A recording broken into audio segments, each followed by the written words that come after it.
நல்ல நாமம் ஸ்தோத்திரிக்கப்படுவதாக. ஏசாயா 53ஆம் அதிகாரம் 6ஆம் வசனம். கர்த்தரோ நம் எல்லாருடைய அக்கிரமத்தையும் அவர் மேல் விழப்பண்ணினார் என்று வாசிக்கிறோம்.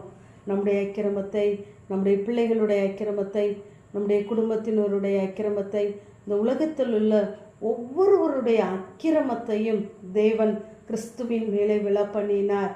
இதை நாம் 1 யோவான் 2ஆம் அதிகாரம் 2ஆம் வசனத்திலே நம்முடைய பாவங்களை மாத்திரமல்ல சர்வலோகத்தின் பாவத்தையும் நிவர்த்தி செய்கிற பலியாய் இருக்கிறார் என்று சொல்லி பார்க்கிறோம். ஆகவே அவர் நம் எல்லாருடைய அக்கிரமத்தையும் ஏற்றுக்கொண்டார். விழப்பண்ணினதை அவர் மெய்யாகவே ஏற்றுக்கொண்டார். மெய்யாகவே நம்முடைய துக்கங்களை எல்லாம் சுமந்தார் என்று பார்க்கிறோம். நமக்காக அவர் அடிக்கப்பட்டார், வாதிக்கப்பட்டார், சிறுமைப்படுத்தப்பட்டார், நொறுக்கப்பட்டார், அசட்டை பண்ணப்பட்டார், புறக்கணிக்கப்பட்டார், பாடு அனுபவித்தார். அவரை பார்க்கத்தக்க விரும்பத்தக்க ரூபம் அவருக்கு இல்லாதிருந்தது என்று சொல்லி வரிசையாக நாம் பார்க்கிறோம். அவர் 1000 பேரிலும் 10000 பேரிலும் சிறந்தவர். ஆனால் இங்கு அப்படிப்பட்ட ரூபம் அவருக்கு இல்லாதிருந்தது. ஏனென்றால் அவர் நம்மேலே அன்பு கூர்ந்ததினாலே அங்கு பிதாவின் சித்தத்திற்கு ஒப்பு கொடுத்ததோடு மாத்திரமல்ல, நம்முடைய அக்கிரமங்களை எல்லாம் அவர் மேலே விழப்பண்ணினார்.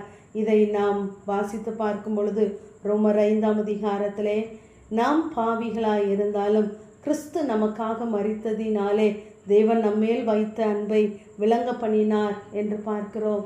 நம்மேல் வைத்த அன்பினாலே அவர் நாம் பட வேண்டிய, நாம் சுமக்க வேண்டிய அத்தனை பாடுகளையும் நிந்தைகளையும் வேதனைகளையும் சுமந்து கொண்டார். பழைய ஏற்பாட்டிலே உடன்படிக்கை கொடுக்கப்பட்டது, கற்பனைகள், கட்டளைகள், பிரமாணங்கள் கொடுக்கப்பட்டது. அதை மீறும் பொழுது அதற்குரிய தண்டனையும் தீமைகளும் கொடுக்கப்பட்டது. அப்படி நாம் பார்ப்போம் என்றால் இன்று நாம் ஒருவரும் இந்த உலகத்திலே நிலைத்து நிற்க முடியாது, பிழைத்திருக்க முடியாது. ஆனால் அவைகளையெல்லாம் மாற்றுவதற்காகவே தன்னுடைய சொந்த இரத்தத்தை நமக்காக சிந்தினார். அவர் நம்மேல் வைத்த அன்பின் உச்சத்தை நாம் பார்க்க வேண்டும் என்றால் ஏசாயா 53ஆம் அதிகாரம் 10ஆம் வசனத்திலே அவர் தன்னை குற்ற நிவாரண பலியாக ஒப்பு கொடுக்கும் பொழுது நம் ஒவ்வொருவரையும் அவருடைய சந்ததியாக நினைவு கூறுகிறார் என்று சொல்லி நாம் பார்க்கிறோம். ஆகவே நமக்காய் இரத்தம் சிந்தினவர், அந்த இரத்தத்தின் மேன்மையை நாம் ஒவ்வொரு நாளும் நினைத்து பார்க்கிறவர்களாய் இருக்க வேண்டும்.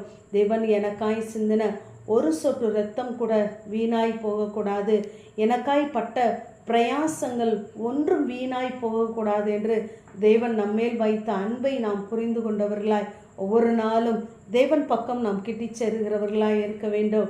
இங்கு 1 கொரிந்தியரிலே நாம் பார்க்கும் பொழுது தேவன் நமக்காய் பலியானார் என்று சொல்லி பார்க்கிறோம். 2 கொரிந்தியரிலே நமக்காய் பாவமானார் என்று சொல்லி பார்க்கிறோம். கலாத்தியரிலே நமக்காய் சாபமானார் என்று பார்க்கிறோம்.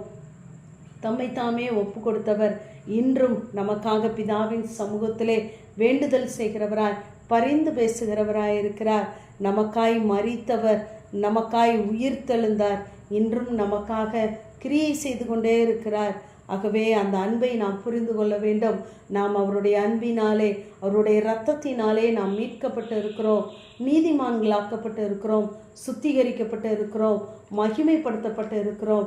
ஆகவே நம்மை வலுவாதபடி நம்மை தமது மகிமையுள்ள சன்னிதானத்திலே மிகுந்த மகிழ்ச்சியோடு நம்மை மாசற்றவர்களாய் கொண்டு போய் நிறுத்துவதற்காக அவர் இத்தனை பிரயாசங்களையும் பட்டார். ஆகவே நாம் அவருடைய அன்பை, அவருடைய இரத்தத்தின் மேன்மையை நாம் புரிந்து கொள்ளாதபடி இருப்போமானால் நாம் மிகவும் பரிதபிக்கப்பட்டவர்கள். ஆகவே ஒவ்வொரு நாளும் அந்த கல்வாரி சிலுவையின் காட்சியை நமக்கு முன்பதாக கொண்டு வருவோம். அவர் நமக்காய்ப்பட்ட பாடுகளை நாம் நினைக்கும் பொழுது நிச்சயமாகவே நாம் பாவம் செய்யாதவர்களாய் மீட்கப்படுவோம். ஆகவே அந்த இரத்தத்தின் மேன்மையை நாம் ஒவ்வொரு நாளும் புரிந்து கொள்வோம், தேவன் பட்சம் கிட்டி சேருவோம். ஆகவே நாம் அவருக்கு பிரியமான பிள்ளையாய் மாறும் பொழுது தேவன் தம்முடைய தயவுள்ள சித்தத்தை நம்மிலே வெளிப்படுத்துவார். ஆமென்.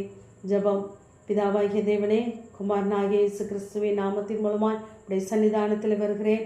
கர்த்தரோ நம்ம எல்லாருடைய அக்கிரமத்தையும் அவர் மேல் விழப்பண்ணினார் என்ற வேத வார்த்தையின்படி எங்களுக்காக எல்லாவற்றையும் ஏற்றுக்கொண்ட தேவன் இந்த நாளிலே எங்கள் துக்கங்களை எல்லாம் சந்தோஷமாய் மாற்றுகிறவர். எங்களுடைய காரியங்களை முன்னறிவித்து செயல்படுகிற தேவனுடைய கரங்களிலே எங்களை அர்ப்பணிக்கிறோம், தாழ்த்துகிறோம். இயேசுவின் மூலம் ஜெபங்களும் எங்கள் நல்ல